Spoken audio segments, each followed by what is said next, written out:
అది నేను చెప్పను.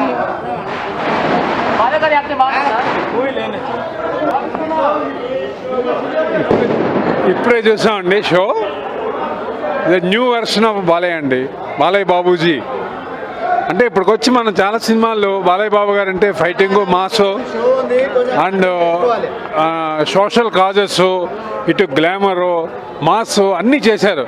కానీ ఇది మాత్రం ప్రజెంట్ ఇండియాకి అవసరమైన సరైన టైంలో యాక్చువల్లీ బోయపాటి శ్రీను గారు కరెక్ట్ యాక్టర్ని కరెక్ట్ టైంకి తీసి మూవీ తీశారు. Wish actually the need of hour for our country when all other external force are coming. No, Balayya Babu garu, Boyapati Srinu garu, Thaman garu, all these are three roses of India. So let us hope and wish Balayya Babu garu all the best in future also.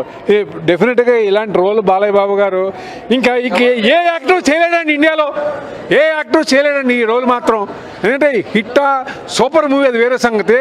But finally ఈ type action నేను ఎమోషనల్గా చెప్పట్లేదు, కీన్గా చూసి చెప్తున్నాను. నాకు పెద్ద ఆధ్యాత్మికంగా తెలీదు, కానీ ఈ టైప్ మాత్రం ఇంక ఇండియాలో ఏ యాక్టర్ చేయలేరు. నా భూతో నా భవిష్యత్తు. Thank you very much.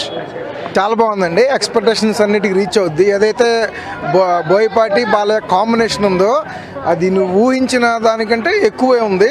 ఒక ఫ్యాన్సే కాదండి, ఫ్యాన్స్ కాని వాళ్ళు కూడా దేవుణ్ణి నమ్మే వాళ్ళు అయితే పూనకం, సావు ఖాయం, జాగ్రత్త, ఇంటర్వెల్ కానీ క్లైమాక్స్ కానీ శివుడు వేసే తాండవం కూడా చాలా బాగుంటుందండి.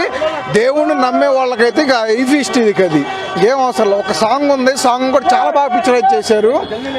Goose bumps movies for fans. Song కానీ ఫైట్లు కానీ అన్ని ఎక్స్పెక్టేషన్స్ మించే ఉన్నాయి ఫైట్లు అయితే.